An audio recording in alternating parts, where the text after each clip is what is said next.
Very shy, she just doesn't want to come in front or ask it herself. She says her question is about will of Allah. She says, I keep hearing everything is the will of Allah. Whatever happens is the will of Allah. And they say that everything is written already. So then where is the freedom of choice? When Allah gave me freedom of choice, whatever I do, if anything happens, they say, oh, this was written and it's the will of Allah. Then she also says, even with Adam and Eve, similar happened, and if you could explain, if there is so much, everything is written down, then what is my freedom of choice? Sisters asked a very good question, very important question. That if everything is the will of Allah, then where is this freedom of choice? And this is a question not only asked by non-Muslims, even asked by Muslims. It's talking about qadar. That if it is mentioned in destiny, that I'm going to rob, and if I rob, who's to blame? Allah is to blame. If it mentions in my destiny, I'm going to commit murder, and I commit murder, who's to blame? Allah is to blame. So where is the free will? So if it is the will of Allah, or if it's mentioned in the destiny, I'm joining both together, then where is the free will?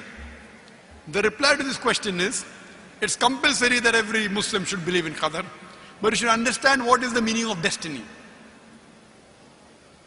For example, if suppose in a classroom, there are 100 students, and when the teacher teaches the students in the classroom at the end of the year, before the examination, the teacher predicts that this student, he will come out first class first. This student, he'll get second class. This student, he will fail. The teacher predicts why?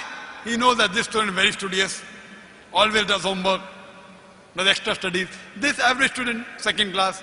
That student, goes for movies, doesn't do homework, misses the class, predicts that that student will fail.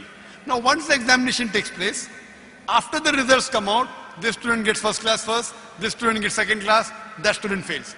I am asking you a question. Can the student who has failed, can he blame the teacher that because you have predicted I will fail, I have failed? Who's to blame? The student or the teacher? Who's to blame, the student or the teacher? The student. The teacher predicted. Who's to blame the student? He did not study, he did not do his homework, he used to go for extra movies. So similarly, Allah subhanahu wa ta'ala has given the human being the free will. Allah has told you what is right, what is wrong, but the choice is yours. For example, if you come at a crossroad, there are 4 roads, A, B, C, D. You can choose any. You choose road C.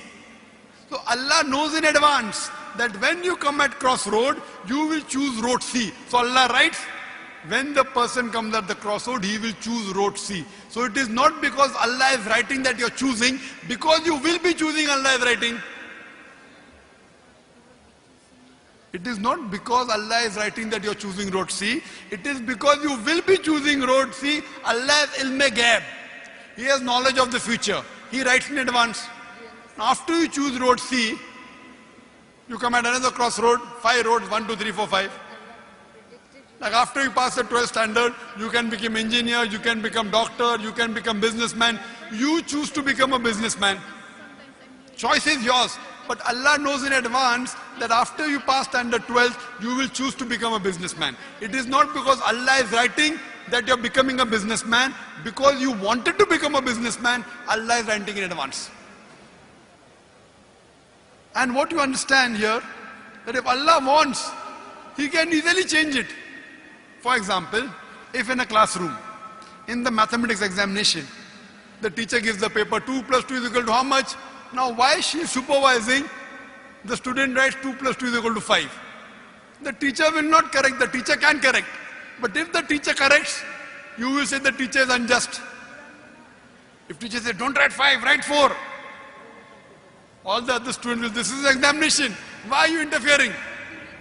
So if Allah wants, He can change. But because He has given you free will, He is letting you take your decision. So this life is a test for the hereafter. As Allah says in Surah Mulk chapter 16 verse number 2, Alladhi khalaqal mauta wal hayata. It's Allah who has created death and life to test which of you is good indeed. So this life is a test for the hereafter. Allah has given you and shown you the rules, what is good, what is bad. Then He's given you a free will. It is your choice. Allah does not interfere in your free will. He can if He wants. The Quran says, not even a leaf can fall without the permission of Allah. So whatever happens, happens with Allah's free will, but the decision is yours. And based on that, you will be rewarded or punished. Hope that answers the question.